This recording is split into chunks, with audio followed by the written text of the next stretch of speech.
देख रहे हैं आप सब और मैं हूं आपके साथ पल्लवी जम्वाल। तो चलिए शुरुआत करते हैं और बात करेंगे दिल्ली से। एलजी ने दिल्ली सरकार की सोलर पॉलिसी को रोक दिया है। सीएम केजरीवाल ने कुछ दिनों पहले ही इस पॉलिसी का ऐलान किया था, जिसके बाद से बिजली के बिल जीरो होने का दावा भी किया गया था। वन टाइम सेटलमेंट स्कीम को लेकर ये जो गतिरोध था ये चल रहा है और इसी को लेकर उपराज्यपाल वीके सक्सेना ने पॉलिसी पर रोक लगा दी है। आपको याद दिलाएं कि कुछ दिन पहले ही केजरीवाल द्वारा एक प्रेस कॉन्फ्रेंस की गई थी, जिसमें कि ये ऐलान किया गया था कि जो सोलर पॉलिसी है उसे लाया जाएगा, जिस बीच बिजली के बिल जीरो होने का जो दावा था वो सीएम केजरीवाल द्वारा किया गया था। और अब इस पॉलिसी पर एलजी ने रोक लगा दी है। उपराज्यपाल वीके सक्सेना ने इस पॉलिसी को रोक दिया है।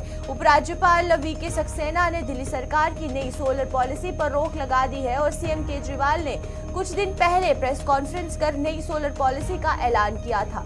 उन्होंने दावा किया था कि सोलर पॉलिसी से दिल्ली के बिजली के बिल जीरो हो जाएंगे। मुख्यमंत्री अरविंद केजरीवाल ने बताया था कि सरकार ने नई सोलर पॉलिसी 2024 में जारी की थी और इससे पहले 2016 में सोलर पॉलिसी जीरो की गई थी। नई पॉलिसी अपनाने वाले आवासीय एरिया के उपभोक्ताओं का बिजली बिल जीरो आएगा और उन्हें 700 से 900 रुपए तक की अतिरिक्त आमदनी भी होगी। उपभोक्ता का 4 साल के अंदर सोलर पैनल लगाने में आया खर्च भी रिकवर हो जाएगा। उन्होंने नई पॉलिसी की खासियत बताते हुए कहा था कि इसके तहत जो लोग अपने घर के ऊपर सोलर पैनल लगवाएंगे उनका बिजली का बिल जीरो हो जाएगा।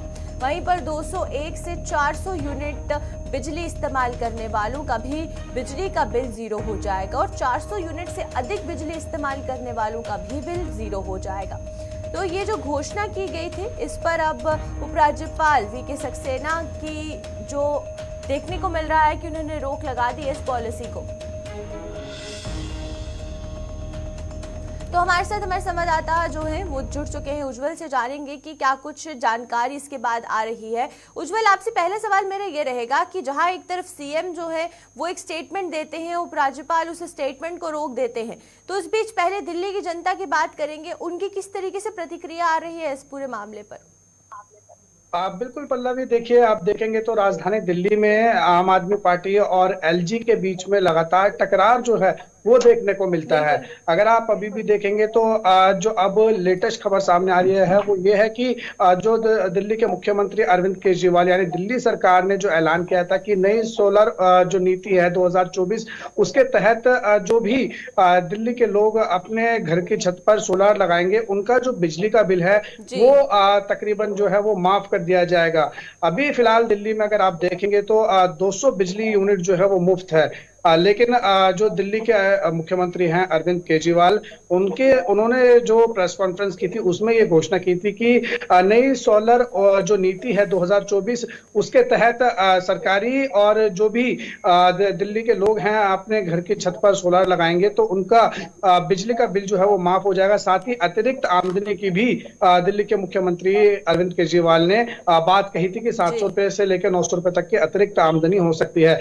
लेकिन अब देखिए आम आदमी पार्टी के सूत्रों की तरफ से जो खबर सामने आ रही है वो ये है कि जो एलजी हैं उन्होंने नई सोलर नीति 2024 को पे जो है वो रोक लगा दी है, यानी ये जो नीति है वो ठंडे बस्ते में जाती हुई दिखाई दे रही है। और अगर आप देखेंगे, मेरा एक सवाल ये रहेगा कि प्रेस कॉन्फ्रेंस पे बहुत सी ऐसी चीजें थी जो कि एलजी के खिलाफ यहाँ तंज कसे गए एलजी पर, चाहे वो केजरीवाल द्वारा की गई हो या फिर सौरभ भारद्वाज द्वारा की गई हो, तो क्या उसी का नतीजा ये है, उसी का रिपरकशन ये है कि इस पॉलिसी पर ही रोक लगा दी गई?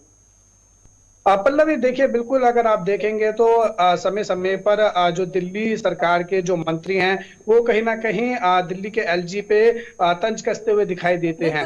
और देखिए ये पहली बार नहीं है कि दिल्ली सरकार और जो है वो एलजी आमने सामने हैं। कई बार हमें ये देखने को मिला है कि समय समय पर जो दिल्ली सरकार प्रस्ताव सामने रखती है उसके जो है कहीं ना कहीं विपरीत एलजी जो है उस पर रोक लगाते हुए दिखाई देते हैं। एलजी जो है वो इसमें अपनी जो प्रतिक्रिया है या दखल है वो देते हुए दिखाई देते हैं। उसी का एक ताजा उदाहरण आप ये देख सकते हैं कि कुछ दिन पहले ही जो है वो दिल्ली के मुख्यमंत्री ने नई सोलर नीति 2024 की जो घोषणा की थी, जी। प्रेस कॉन्फ्रेंस की थी, उसके बाद बकायदा उन्होंने अपने एक्स पर पोस्ट भी किया था।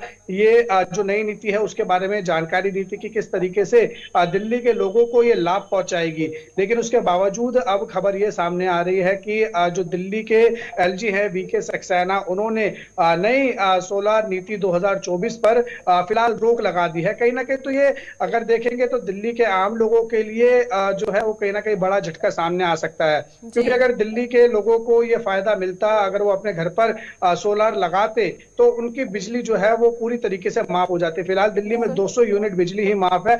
201 से लेके अगर कोई 400 यूनिट तक बिजली यूज करता है दिल्ली में तो उसका बिल जो है वो आधा आता है, और 400 यूनिट से ज्यादा कोई यूज करता है तो उसको पूरा बिल भरना पड़ता है। लेकिन जो नई सोलर नीति 2024 है उसमें अगर आप 400 यूनिट से पार भी यूज करेंगे दिल्ली के लोग पैनल अगर अपने घर पे लगवाकर, तो उसमें भी पूरी तरीके से जो बिजली का बिल है वो माफ जो है किया जाएगा, यानी जो बिजली का बिल है वो जीरो ही आएगा। जी तो चलिए, बहुत बहुत शुक्रिया आपका उज्जवल, हमारे साथ जुड़ने के लिए और तमाम जानकारी देने के लिए थे हमारे साथ उज्जवल। और जिस तरीके से सोलर पॉलिसी पर अब रोक लगती हुई नजर आ रही है, जहां पर अरविंद केजरीवाल ने अपनी प्रेस कॉन्फ्रेंस में इसका ऐलान किया, तो वहीं दूसरी तरफ अगर हम बात करें उपराज्यपाल की, तो उपराज्यपाल ने इस पर रोक लगा दी है। तो चलिए अब हिमाचल की सियासत के बारे में बात करते हैं। कांग्रेस को एक और बड़ा झटका लग सकता है। हिमाचल में कांग्रेस के अंदर घमासान मचता हुआ नजर आ रहा है। कांग्रेस के बागी विधायकों को नोटिस दिया गया है और वहीं पर बागी विधायकों को 1 बजे तक इस नोटिस का जवाब देना है। कांग्रेस सरकार विधायकों का भरोसा खो चुकी है, ये स्टेटमेंट बीजेपी द्वारा जारी हुआ है। और जिस तरीके से हिमाचल में अब सियासी घमासान हमें कांग्रेस के अंदर ही देखने को मिल रहा है, जहां पर कुछ नेता हैं, कुछ विधायक हैं जिन्हें नोटिस दिया गया है और इस नोटिस का जवाब उन्हें 1 बजे तक कांग्रेस को देना है। और वहीं पर अगर बीजेपी की बात करें तो बीजेपी इस पर पूरे तरीके से बहती गंगा में हाथ धोती हुई नजर आ रही है। और बीजेपी का ये कहना है कि कांग्रेस सरकार के विधायकों, जो कांग्रेस सरकार है वो अपने विधायकों से भरोसा खो चुकी है। तो हिमाचल प्रदेश में आज बजट पेश होना है और इसी बीच भाजपा की ओर से दावा किया गया है कि कांग्रेस सरकार अपने विधायकों का भरोसा खो चुकी है, इसलिए उसने राज्यपाल से वांटिंग के जरिए एक बजट पास करने की भी बात कही है। और कांग्रेस के बागी विधायकों को नोटिस दिया गया है, उनको 1 बजे तक इसका जवाब देना होगा। और जहां पर एक तरफ हमें देखने को मिल रहा है कि हिमाचल में कांग्रेस के बीच घमासान मचा हुआ है, तो वहीं पर दूसरी तरफ राज्यसभा के चुनाव के बाद बीजेपी का दावा भी यहां सामने आ रहा है। वहीं पर ये कहना जा रहा है कि सुक्खू की सरकार के पास बहुमत नहीं है और क्रॉस वोटिंग ने कांग्रेस का खेल बिगाड़ दिया है। कांग्रेस के 6 विधायकों ने अपना पाला बदला हुआ नजर आ रहा है और विधायकों का पाला बदलने पर सरकार पर भी संकट मंडराता हुआ नजर आ रहा है। पूर्व सीएम ने सुक्खू सरकार पर वार किया और वहीं पर ये बताया जा रहा है कि सत्ता में रहने का नैतिक अधिकार सरकार खो चुकी है।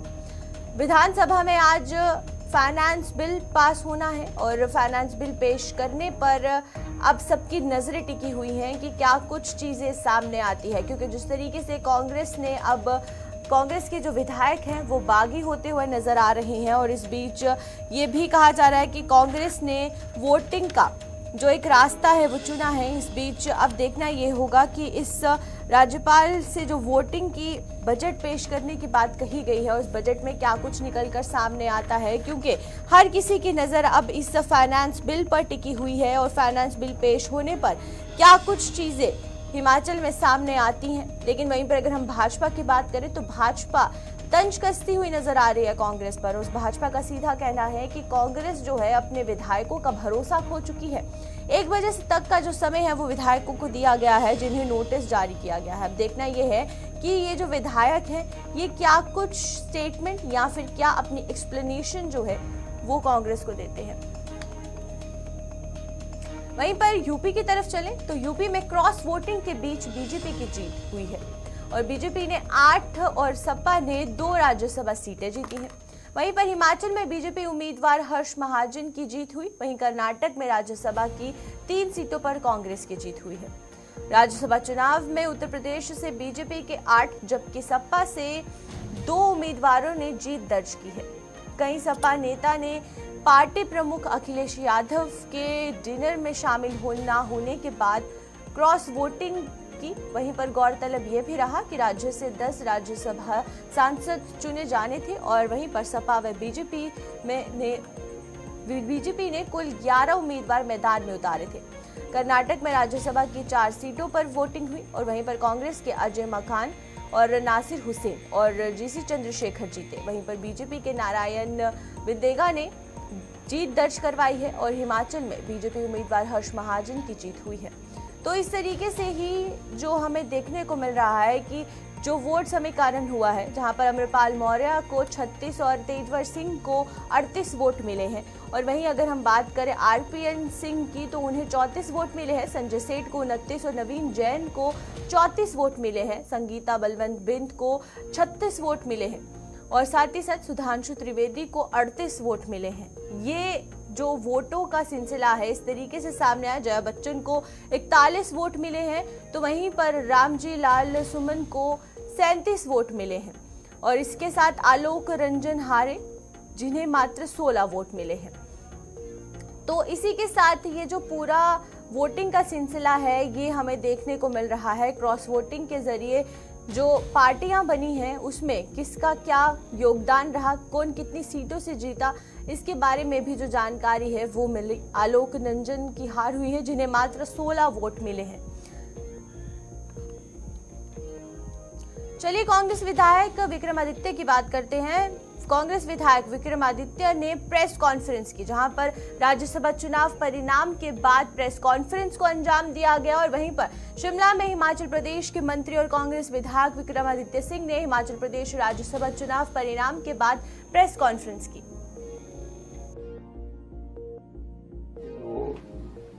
घटनाक्रम प्रदेश के अंदर हुए हैं, प्रदेश की विधानसभा में हुए हैं, निश्चित तौर से मैं समझता हूं कि लोकतंत्र के ऊपर और खास करके हिमाचल प्रदेश जैसे राज्यों में जो एक पहाड़ी राज्य है, एक शांति प्रिय राज्य है, इस तरीके के घटनाक्रम होना एक चिंता का विषय है। एक चिंता का विषय इसलिए है क्योंकि पॉपुलरली। तो चलिए अब आपको उत्तराखंड लिए चलते हैं, जहां पर विधानसभा में बजट सत्र शुरू हो चुका है। तो देखते हैं कि बजट सत्र में क्या कुछ बिल इस बार पास किए जाते हैं। सबकी नजर जो थी वो इसी बजट सत्र पर बनी हुई है। रिसर्च एंड रेस्क्यू में से कोई एक अहर्ताओं को मान्य किया गया है। इस प्रकार से कुछ और संशोधन किए गए हैं जिसका मुख्य उद्देश्य प्रतिस्पर्धा कंपटीशन में वृद्धि करने के साथ ही तीनों ही साहसिक खेलों में सुरक्षा एवं बचाव के मद्देनजर रिस्पॉन्सिबल टूरिज्म को बढ़ावा दिया जाना है। माननीय संसद द्वारा पूछे गए प्रश्न के संबंध में तीनों साहसिक क्रीड़ाओं थल जल एवं वायु विशेषज्ञों के लिए पूर्व में निर्धारित अर्हताएं तथा वर्तमान में निर्धारित अर्हताओं के संबंध में विस्तृत विवरण प्रश्न के उत्तरालेख में दिया गया है। इसके साथ ही तीनों गतिविधियों को संचालित कोर्स हैं तथा मान्यता प्राप्त संस्थान का विवरण भी पत्र आलेख में द्रष्टव्य है। इसके साथ साथ GNVN द्वारा प्रशिक्षित दी जाती है। मान्यता प्राप्त आशय किसी यूनिवर्सिटी से या एफिलिएशन से नहीं है, इसका आशय केंद्र सरकार राज्य सरकार के विभाग द्वारा दिए गए प्रशिक्षण से है। माननीय अध्यक्षा जी, मैं आपके माध्यम से माननीय मंत्री जी से जानना चाहता हूं कि जितने भी मान्यता प्राप्त जो हमारे संस्थान हैं, माननीय मंत्री जी ने इन कितने संस्थानों का खुद दौरा करा है अथवा कितनी आपने इन संस्थानों के साथ जब से आप माननीय मंत्री बने मीटिंग करी है? माननीय अध्यक्षा जी, ये बहुत ही जो संस्थान हैं जैसे Nehru institute of mountaineering Uttarkashi, Himalayan mountaineering institute Darjeeling West Bengal, Atal Bihari Vajpayee institute of mountaineering and allied sports Manali Himachal Pradesh, Jawahar institute of mountaineering and winter sports Pahalgaon Jammu Kashmir, national institute of mountaineering and adventure sports Arunachal Pradesh, Nehru institute of mountaineering Uttarkashi Uttarakhand, Himalayan mountaineering institute Darjeeling West Bengal, national institute of mountaineering and adventure sports Arunachal Pradesh, Indian institute of skiing and mountaineering Gulmarg Jammu Kashmir, Atal Bihari Vajpayee institute of mountaineering and allied sports Manali Himachal Pradesh, Jawahar institute of mountaineering and winter sports Pahalgaon Jammu Kashmir, Nehru institute of mountaineering Uttarkashi Uttarakhand, Pandit Nain Singh Rawat mountaineering training institute Munsiyari Pithoragarh. तो ये सब जितने भी institutes हैं, हमारे जो department के लोग हैं वो वार्तालाप करते रहते हैं। माननीय जब ये अध्यक्ष लोग जी, मुझसे मेरा मिलने प्रश्न आते का हैं, मैं जवाब भी इनसे नहीं बातचीत आ करता दे रहे, हूं। सुन लीजिए, हाँ, दे मुझे रहे। उत्तरकाशी भी जाने का मौका मिला और भी जगह जाने का मौका मिला। हम लोगों का इंटरेक्शन चलता रहता है और हम चाहते हैं what is best for Uttarakhand should be adopted here for. माननीय सदस्य हरि सिंह धामी जी। मैम, ये जवाब संतुष्ट करने वाला नहीं था। मैंने उनसे पूछा था कि आप कितनी बारी खुद स्वयं आपने करा है, जाते तो ये जवाब नहीं था माननीय अध्यक्ष जी। संरक्षण चाहिए आपको आपको। दे दिया, सारे इंस्टीट्यूट्स का नाम आपको दे दिया। माननीय अध्यक्ष जी, सुन लीजिए। माननीय अध्यक्ष जी, मैं आपके माध्यम से माननीय मंत्री जी से ये जानना चाहूँगा कि पंडित नैन सिंह इंस्टीट्यूट पे साहसिक जो हमारे खेल के आयोजन है, क्या उनकी क्लासें शुरू होंगे इस वित्तीय सत्र में? मेरे अध्यक्षा जी, ये जो है नैन सिंह माउंटेनियरिंग इंस्टीट्यूट जो है ये स्पोर्ट्स के अधीन है, स्पोर्ट्स डिपार्टमेंट के अधीन है। तो मैं समझता हूं कि उनसे जवाब लेके आप बता दें। माननीय सदस्य किशोर उपाध्याय जी। जी अध्यक्ष जी, मैं माननीय मंत्री जी से सुन लीजिए। आज के दिन में सबसे अच्छा वातावरण इन तीनों प्रतियोगिताओं के लिए टिहरी है, जहां सबसे बड़ी विशाल 42 स्क्वायर किलोमीटर की झील है और साथ में कोटेश्वर है। तो मैं माननीय मंत्री जी से निवेदन भी करूंगा आपके माध्यम से कि क्या वहां पर इस तरह से कोई संस्थान स्थापित करने की सरकार की कोई योजना है, चल रही है, या भविष्य में आप कोई योजना बना रहे हैं? माननीय अध्यक्षा जी, मैं इसका परीक्षण करा लूंगा और जो हमारे माननीय सदस्य के सुझाव हैं उनका परीक्षण मैं करा लूंगा। आज दिनांक 28/2/2024 को Mahadevi institute of technology Dehradun की छात्राएं अध्यापक विधानसभा की कार्रवाई देखने हेतु दर्शक दीर्घा में उपस्थित हैं।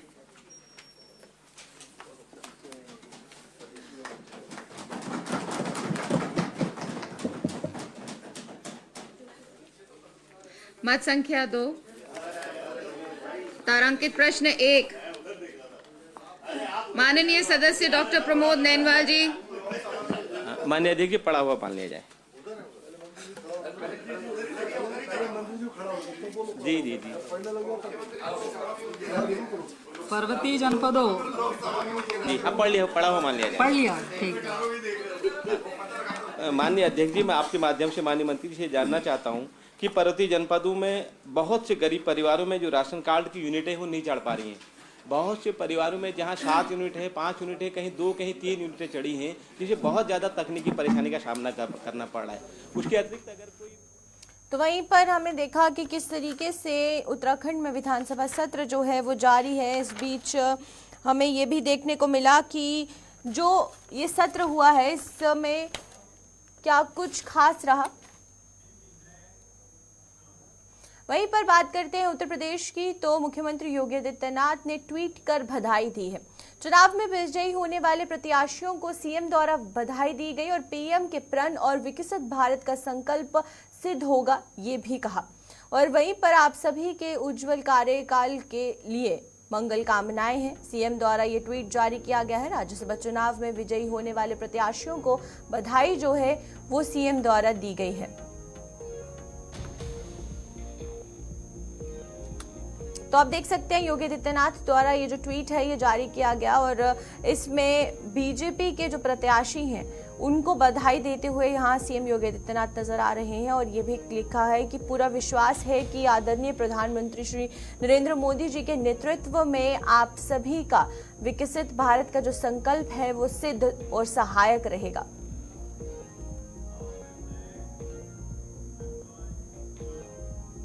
लोकसभा चुनावों के मद्देनजर भाजपा में मंथन जारी है। वहीं पर दिल्ली में आज 8 राज्यों के बीजेपी नेताओं की बैठक है। वहीं बीजेपी जारी कर सकती है 100 उम्मीदवारों की लिस्ट और इसी को ध्यान में रखते हुए बीजेपी अध्यक्ष जेपी नड्डा की अध्यक्षता में बैठक जो है वो होगी, जिसमें कि जो लिस्ट है वो जारी हो सकती है और विधायकों की जो लिस्ट है इसमें भी नजर रहेगी कि कौन कौन से चेहरे जो हैं वो इस बार निकलते हुए सामने आते हैं, किन चेहरों का ऐलान किया जाता है। लोकसभा चुनाव के मद्देनजर भाजपा का मंथन जो है वो जारी है। इस बीच दिल्ली में आज 8 राज्यों के बीजेपी नेताओं की बैठक होगी और बीजेपी अध्यक्ष जेपी नड्डा इस बैठक की अध्यक्षता करेंगे। 100 उम्मीदवारों की जो लिस्ट है वो जारी हो सकती है। आज दोपहर तक ये जो लिस्ट है इसको प्रेस कॉन्फ्रेंस के माध्यम से जारी किया जा सकता है। और जिस तरीके से लोकसभा चुनावों के मद्देनजर भाजपा मंथन कर रही है और उसको ध्यान में रखते हुए 8 राज्य ऐसे हैं जिनके नेताओं की बैठक आज होगी।